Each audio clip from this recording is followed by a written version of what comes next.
നമസ്കാരം. ഭർത്താവിന്റെയോ ഭർത്തൃ വീട്ടുകാരുടെയോ പീഡനം സഹിക്കവയ്യാതെ നിരവധി സ്ത്രീകളാണ് എല്ലാം സഹിച്ച് ഇപ്പോൾ ജീവിക്കുന്നത്.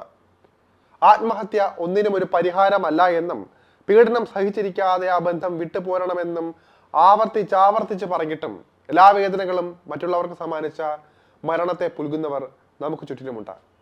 ഷാർജയിൽ അത്തരത്തിൽ രണ്ടുപേർ ജീവനൊടുക്കിയപ്പോൾ തന്നെ ടോക്സിക് റിലേഷൻഷിപ്പിനെ കുറിച്ചൊക്കെ ഒരുപാട് ചർച്ചകൾ ഇവിടെ നടന്നതാണ്.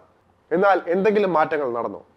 സമൂഹത്തിനെ പേടിച്ച് ത്യാഗങ്ങൾ സഹിച്ച് ജീവിക്കാൻ തന്നെയാണ് അധികം സ്ത്രീകളും തീരുമാനിച്ചിരിക്കുന്നത്.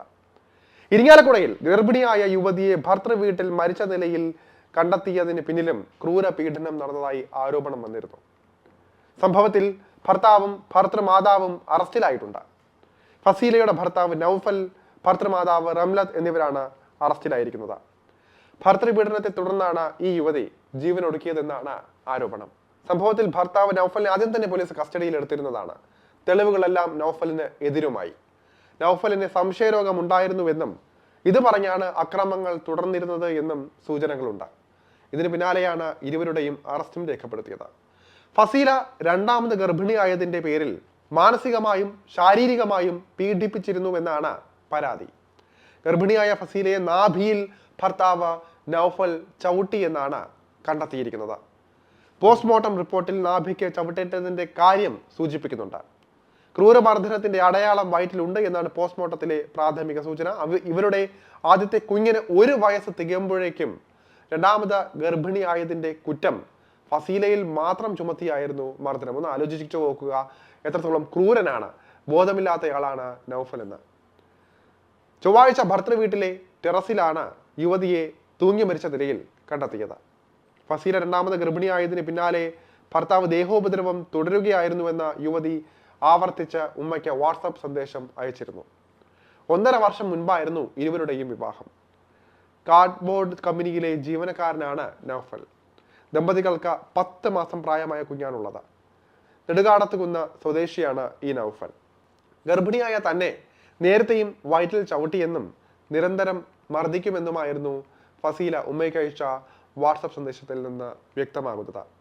ഭർത്തൃമാതാവ് അസഭ്യം പറയുമെന്നും കൊല്ലുമെന്ന് ഭീഷണിപ്പെടുത്തിയെന്നും പറയുന്നുണ്ട്. ആത്മഹത്യക്ക് പിന്നാലെ പോലീസിൽ പരാതി നൽകിയ ഫസീലയുടെ കുടുംബത്തോട് നൗഫലിന്റെ വീട്ടുകാർ വളരെ മോശമായിട്ടാണ് സംസാരിച്ചതെന്നും ബന്ധുക്കൾ പറയുന്നുണ്ട്.